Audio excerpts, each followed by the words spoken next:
Hello traders, hello investors, this is Siyath ഇലിഗൽ. എല്ലാ ദിവസവും വൈകിട്ട് 7 മണിക്കുള്ള മാർക്കറ്റ് ന്യൂസിലേക്ക് കിടക്കാം.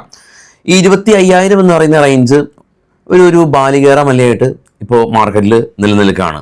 FIs-ഉം DIs-ഉം ഒരുമിച്ച് ബൈ ചെയ്തിട്ട് പോലും ആ ഒരു റേഞ്ച് മറികടക്കാനായിട്ട് മാർക്കറ്റിന് പറ്റുന്നില്ല. കൂടാതെ തന്നെ ഇന്ത്യ വിക്സ് അൺഎക്സ്പെക്റ്റഡ് ആയിട്ട് സ്പൈക്ക് രേഖപ്പെടുത്താണ്.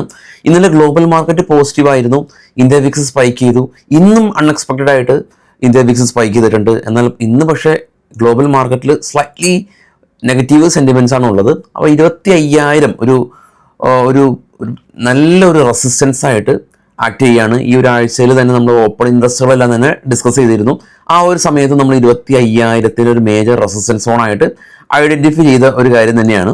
അപ്പോൾ നിഫ്റ്റി അങ്ങനെ 24,850 താഴെയാണ് ഇന്ന് ക്ലോസ് നടത്തിയത്. സെൻസെക്സ് ആവട്ടെ 81,450 ക്ലോസ് നടത്തിയിട്ടുള്ളത്. ഒരു പ്രധാന ചേഞ്ചസ് വരുന്നുണ്ട്. സെൻസെക്സിൻ്റെയും നിഫ്റ്റിയുടെയും എല്ലാം തന്നെ എക്സ്പയർ ഒരു ദിവസത്തിലേക്ക് മാറുകയാണ്. അപ്പോൾ നിഫ്റ്റി മാത്രം ആകും ഇനി എല്ലാ ആളുകളും ട്രേഡ് ചെയ്യുന്ന ഒരു ഇൻസ്ട്രുമെൻറ്റ്. മറ്റുള്ള എല്ലാ ഇൻഡെക്സും അന്യം നിന്ന് പോകും. ബാങ്ക് നിഫ്റ്റിയും ബാങ്ക് എക്സും ഫിൻ നിഫ്റ്റി എല്ലാം തന്നെ ഇപ്പോൾ മന്ത്ലി എക്സ്പയർ ആണുള്ളത്. അതിലൊരു ചെറിയൊരു ആശ്വാസം നമുക്കുണ്ടായിരുന്നത് സെൻസെക്സ് മാത്രമായിരുന്നു. അപ്പോൾ അതും കൂടി ഇല്ലാത്തൊരവസ്ഥയിലേക്ക് മാർക്കറ്റ് മാറിയിരിക്കുകയാണ്. അങ്ങനെ മന്ത്ലി എക്സ്പയറി ഇപ്പോൾ നാളെയാണ്. അപ്പോൾ അതിൻ്റേതായിട്ടുള്ളൊരു വോളറ്റിലിറ്റി മാർക്കറ്റിലുണ്ടാകും.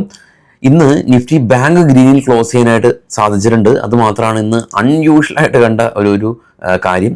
നിഫ്റ്റിയിൽ നോക്കുകയാണെങ്കിൽ ITCയുടെ ന്യൂസൊക്കെ നമ്മൾ രാവിലെ ഡിസ്കസ് ചെയ്തിരുന്നു. BAT British tobacco limited company ITCയുടെ ഏകദേശം 2.5% സ്റ്റേക്ക് സെല്ല് ചെയ്ത് മാറി. അത് കാരണം ഇന്ന് ITC ഫോൾ ചെയ്തു. ITC മാത്രമല്ല, FMCGയിലെ നെസ്ലയും ഫോൾ രേഖപ്പെടുത്തി. ഇൻഡസ്ഇൻഡ് ബാങ്ക് സെക്ടറിൽ നെഗറ്റീവായിട്ടാണ് റിയാക്ട് ചെയ്തത്. എങ്കിലും ബാങ്ക് നിഫ്റ്റി ഇന്ന് പോസിറ്റീവിൽ ക്ലോസ് ചെയ്യാൻ സാധിച്ചു. ഇതിൽ LIC 7% റാലി രേഖപ്പെടുത്തി ഗംഭീര റിസൾട്ട് ഉണ്ടായിരുന്നു. നമ്മൾ ഇന്നലെ ഡിസ്കസ് ചെയ്ത കാര്യമാണ്. അതുപോലെ തന്നെ മിഡ് ക്യാപ് സ്റ്റോക്കുകളിലൊക്കെ അപ്പോളോ മൈക്രോ സിസ്റ്റം ഇന്ന് 13% റാലി രേഖപ്പെടുത്തി. എക്സ്പോർട്ട് ഓർഡേഴ്സ് അവർക്ക് ലഭിച്ചിരുന്നു. ബെർലിൻ IPO എന്ന് 10% ഒരു ലിസ്റ്റിംഗ് ഗെയിൻ 10% കിട്ടിയിരുന്നില്ല ക്ലോസ് ചെയ്ത സമയത്ത്. അതായത് ഇഷ്യൂ പ്രൈസ് 90 രൂപ, LTP ഇപ്പോൾ 97 ഗെയിൻ കിട്ടി. അതിനുശേഷം സ്ലൈറ്റ്ലി ഒന്ന് ഫോളോ ചെയ്തു. അതുപോലെ തന്നെ ഹീറോ ഫിൻകോർപ്പ് ബാക്കപ്പ് ചെയ്യുന്ന ക്രിസ് ക്യാപിറ്റലിൻ്റെ എല്ലാം തന്നെ IPOയുടെ അംഗീകാരം സെബി അംഗീകാരം കൊടുത്തു. അവരുടെ പേപ്പറിന് ഡ്രാഫ്റ്റ് സമർപ്പിച്ചു. സെബി അപ്രൂവ് ചെയ്തിട്ടുണ്ട്. 3,668 കോടി രൂപയുടെ IPO ആണ്. അതുപോലെ തന്നെ ലീല ഹോട്ടൽസ് ബാക്കപ്പ് ചെയ്യുന്ന സ്കോളേഴ്സ് ബാംഗ്ലൂർ IPO 3-ാമത്തെ ദിവസമാണ് ഇന്ന്. ഓൾമോസ്റ്റ് 2x സബ്സ്ക്രിപ്ഷൻ ആയിട്ടുണ്ട്. ഇനിയിപ്പോൾ എനിക്ക് തോന്നുന്നു ഇന്ത്യ ആണ് അടുത്ത ഊഴം. ഇന്ത്യയും US-ഉം തമ്മിലുള്ള താരിഫ് ചർച്ചകൾ ഓൺഗോയിങ് ആണ്. പീയൂഷ് ഗോയൽ US-ലുണ്ട്. അതുപോലെ തന്നെ നമ്മുടെ ഫോറിൻ സെക്രട്ടറി വിക്രം മിശ്രി US-ലെ അണ്ടർ സെക്രട്ടറി ജെഫ്രി കെൻസലിനെല്ലാം തന്നെ വാഷിങ്ടണിൽ മീറ്റ് ചെയ്തിട്ടുണ്ട്. അപ്പോൾ അത്തരം ചർച്ചകൾ മേ ബി നടക്കുകയാകും. നമ്മളിത് അറിയുന്നില്ല എന്ന് മാത്രമാണ് ഉള്ളത്. അപ്പോൾ ഇതറിയുന്ന ആളുകൾ മേ ബി ഉണ്ടാകാം മാർക്കറ്റിൽ. അപ്പോൾ അതുകൊണ്ടാവാം മാർക്കറ്റിലുള്ളൊരു വോളറ്റിലിറ്റി. അതല്ലാതെ ഇന്ത്യ വിക്സ് അൺഎക്സ്പെക്റ്റഡ് ആയിട്ട് 2 ദിവസം സ്പൈക്ക് രേഖപ്പെടുത്തണമെങ്കിൽ എന്തെങ്കിലും ഒരു റീസൺ കാണുമല്ലോ. ഇനി ഫ്രാൻസിൻ്റെ എക്കണോമിക് ആക്ടിവിറ്റീസ് വന്നു. അപ്പോൾ വളർച്ച സ്ലൈറ്റ്ലി കുറഞ്ഞിട്ടുണ്ടെന്നുള്ള ന്യൂസ് കാരണം ഇപ്പോൾ ഗ്ലോബൽ മാർക്കറ്റും ഒരു മന്ദീപ അവസ്ഥയിലാണുള്ളത്. അതിൻ്റെ മലയാളം കൃത്യമായിട്ട് പറഞ്ഞത് മാറിപ്പോയിട്ടുണ്ട്. ഞാൻ ഉദ്ദേശിച്ചത് ഒരു നെഗറ്റീവ് സെൻറ്റിമെൻറ്റ്സ് ആണുള്ളത്. ഗ്ലോബൽ മാർക്കറ്റ് നോക്കാം. ഏറ്റവും താഴെ കാണാം UK മാർക്കറ്റ് നെഗറ്റീവാണ്, CAC 40 ഫ്രാൻസ് മാർക്കറ്റ് നെഗറ്റീവാണ്, ഡാക്സ് ജർമ്മൻ മാർക്കറ്റ് നെഗറ്റീവാണ്. ഇന്ന് ഇന്ത്യ വിക്സ് 2.79% ക്ലോസിംഗ് അടിസ്ഥാനത്തിൽ ഫോളോ ചെയ്തിട്ടുണ്ട്. പക്ഷേ രാവിലെ ഉയർന്നിരുന്നു. 18 സ്റ്റിൽ ഇന്ത്യ വിക്സ് ഉള്ളത്. US വിക്സിനേക്കാളും ഉയർന്ന രീതിയിലാണ് ഉള്ളത്. ഡോ ഫ്യൂച്ചർ നെഗറ്റീവാണ്. ജപ്പാൻ, കൊറിയ, ചൈന, ഓസ്ട്രേലിയ എല്ലാം തന്നെ ഈ ഒരു അവസരത്തിൽ നോക്കുകുത്തി മാത്രമാണ് ആയിട്ടുള്ളൂ. അതായത് ഇന്ത്യൻ മാർക്കറ്റിനോ ഗ്ലോബൽ മാർക്കറ്റിനോ പ്രത്യേക ഒരു ഡയറക്ഷനൊന്നും തരാൻ ഈ ഏഷ്യയിലെ മറ്റ് മാർക്കറ്റുകൾക്ക് കഴിയാറില്ല. കുറച്ചെങ്കിലും നല്ല രീതിയിൽ റിയാക്ട് ചെയ്യപ്പെടുന്നത് ഇന്ത്യൻ മാർക്കറ്റ് മാത്രമാണ്. ഓപ്പൺ ഇൻട്രസ്റ്റ് പരിശോധിക്കുമ്പോൾ PCR 0.7 ആണ്. അതായത് ഈ നമ്മളുടെ ഓപ്പൺ ഇൻട്രസ്റ്റ് ഉണ്ടായിരുന്നതെല്ലാം തന്നെ 25,000 ആയിരുന്നു. താഴേക്ക് വന്നു.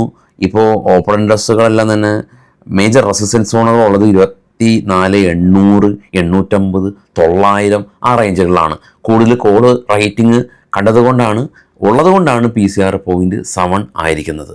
അപ്പോൾ ഇതാണ് ഇപ്പോഴുള്ള മൊത്തത്തിലുള്ള ഒരു മാർക്കറ്റിൻ്റെ ഒരു ചെറിയൊരു വൺ ലൈൻ പറഞ്ഞാൽ ഇതാണ് അവസ്ഥ. ഇനി നമുക്ക് സ്റ്റോക്ക് സ്പെസിഫിക് ആയിട്ടുള്ള കാര്യങ്ങളിലേക്ക് നമുക്ക് ഡിസ്കഷൻ പോകാം. ബൈസെൽ റെക്കമെൻഡേഷൻ അല്ല. Natco pharma company net profit 406 കോടി രൂപ കരസ്ഥമാക്കി. 5% ഇയർ ഓൺ ഇയർ ഉയർന്നു. അതായത് 386 കോടി രൂപയിൽ നിന്ന് 406 കോടി രൂപയിലേക്ക് കമ്പനിയുടെ പ്രോഫിറ്റ് ഉയർന്നു. കൂടാതെ തന്നെ റവന്യൂ 16% ഉയർന്നു. ഇൻഡിഗോ കമ്പനി ഇപ്പോൾ രാജ്യത്തിലെ ആദ്യത്തെ ഒരു കമ്പനിയായി മാറിയിട്ടുണ്ട്. 18 ഫ്ലൈറ്റുകളാണ് ഈ നേവി മുംബൈയിൽ നിന്ന് അവർ ഓപ്പറേറ്റ് ചെയ്യുന്നത് എന്നുള്ള ന്യൂസ് വന്നു. ഹൈഡൻബർഗ് സിമെൻറ്റ് കമ്പനി 48 കോടി രൂപയിൽ നിന്ന് 50 കോടി രൂപയിലേക്ക് പ്രോഫിറ്റ് ഉയർത്തി. കമ്പനി 7 രൂപ ഡിവിഡൻഡ് പ്രഖ്യാപിച്ചു. ബനാരി അമ്മൻ ഷുഗർ കമ്പനി 21 കോടി രൂപയിൽ നിന്ന് 35 കോടി രൂപയിലേക്ക് പ്രോഫിറ്റ് ഉയർത്തി. കമ്പനി 12 രൂപ 50 പൈസ ഡിവിഡൻഡ് പ്രഖ്യാപിച്ചു. നിഹാര സ്പിന്നിംഗ് മിൽസ് കമ്പനി 3 കോടി രൂപ ലോസ് ഉണ്ടായ കമ്പനി ഇത്തവണ 22 കോടി രൂപ പ്രോഫിറ്റിലാണ്. കമ്പനി 1 രൂപ ഡിവിഡൻഡ് പ്രഖ്യാപിച്ചു. ഇൻസിസ്റ്റയുടെ കമ്പനി 8 രൂപയിൽ നിന്ന് 14 കോടി രൂപയിലേക്ക് പ്രോഫിറ്റ് ഉയർത്തി. ഇൻഫി കമ്പനി അവരുടെ പുതിയ AI ഏജൻറ്റ് കമ്പനി ലോഞ്ച് ചെയ്തു എന്നുള്ള ന്യൂസ്. ലൂമാക്സ് ഓട്ടോ കമ്പനി പൂനെയിൽ കമ്പനി 3 പ്ലാന്റുകൾ ഇനാഗ്രേറ്റ് ചെയ്യുന്നുണ്ടെന്നുള്ള ന്യൂസ്.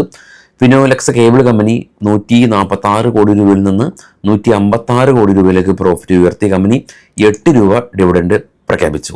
ജുനിപ്പർ ഹോട്ടൽ കമ്പനി 46 കോടി രൂപയിൽ നിന്ന് 55 കോടി രൂപയിലേക്ക് പ്രോഫിറ്റ് ഉയർത്തി. 3M ഇന്ത്യ കമ്പനി 170 കോടി രൂപയിൽ നിന്ന് 71 കോടി രൂപയിലേക്ക് പ്രോഫിറ്റ് കുറഞ്ഞു.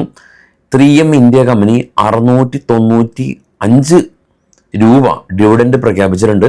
ഒന്ന് ക്രോസ് ചെക്ക് ചെയ്തോട്ടോ. ഭീകരമായ ഡിവിഡൻഡ് ഉണ്ട്, ഒന്ന് ക്രോസ് ചെക്ക് ചെയ്യുക. സുപ്രജിത് എഞ്ചിനീയറിംഗ് കമ്പനി 59 കോടി രൂപയിൽ നിന്ന് 27 കോടി രൂപയിലേക്ക് പ്രോഫിറ്റ് കുറഞ്ഞു. ഗ്രാനൈറ്റ്സ് ഇന്ത്യ കമ്പനി 130 നിന്ന് 152 പ്രോഫിറ്റ് ഉയർത്തി. കമ്പനി 1 രൂപ 50 പൈസ ഡിവിഡൻഡ് പ്രഖ്യാപിച്ചു. ത്രിവേണി എഞ്ചിനീയറിംഗ് കമ്പനി അവരുടെ പുതിയ 2 പ്ലാന്റ് കമ്പനി സെറ്റപ്പ് ചെയ്യുന്നുണ്ട്. BASF company agro chemical product 2 product അവർ ലോഞ്ച് ചെയ്തിട്ടുണ്ട് എന്നുള്ളതാണ് വാർത്തകൾ. മേ ബി മാർക്കറ്റ് ഇത്രയധികം വോളറ്റൈൽ ആകുന്നതിൻ്റെ പ്രധാന കാരണം ഇന്ത്യ US ഈ ഒരു താരിഫ് നെഗോഷിയേഷൻ നടക്കുന്നുണ്ട്. അത് കർട്ടൻ മറയത്താണ് ഇപ്പോൾ ഉള്ളത്. അത് പുറത്തേക്ക് വരുന്നിട്ടില്ല. അപ്പോൾ അതിൻ്റെ ഒരു ടെൻഷൻ ഉണ്ടാകാം. കൂടാതെ തന്നെ അടപടലം ഇപ്പോൾ എന്ത് സംഭവിക്കുമെന്നുള്ള കാര്യത്തിലൊരു അഭ്യൂഹമില്ല. ആരോ എല്ലായ്പ്പോഴും കമൻറ്റ് ചെയ്യുന്ന പോലെ ട്രംപ് എന്തെങ്കിലും പറഞ്ഞാൽ മാർക്കറ്റ് ഇടിയുന്ന അവസ്ഥയിലേക്ക് മാർക്കറ്റ് മാറിയില്ലേ? അത് സത്യമല്ലേ?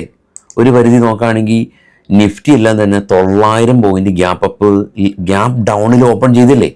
താരിഫ് പ്രശ്നം കാരണം അന്ന് എത്ര പേരുടെ കാശ് പോയി? അതുപോലെ തന്നെ തിരിച്ച് മാർക്കറ്റ് ഓപ്പൺ ചെയ്തപ്പോൾ എത്ര പേരുടെ കാശ് പോയി? അപ്പോൾ കാശ് പോയ ആളുകളുടെ എണ്ണമാണ് ഈ ഒരു ഫിനാൻഷ്യൽ ഇയറിൽ കൂടുതൽ എന്നുള്ളതാണ് പൊതുവെ ഞാൻ മനസ്സിലാക്കിയ ഒരു കാര്യം. അപ്പോൾ നിങ്ങൾ എന്താണ് മനസ്സിലാക്കിയിട്ടുള്ളത് എന്നുള്ളത് കമൻറ്റിൽ ശക്തമായിട്ട് തന്നെ രേഖപ്പെടുത്തുക. എല്ലാവർക്കും ശുഭരാത്രി. കനത്ത മഴയാണ്, ശ്രദ്ധിക്കുക. Thank you.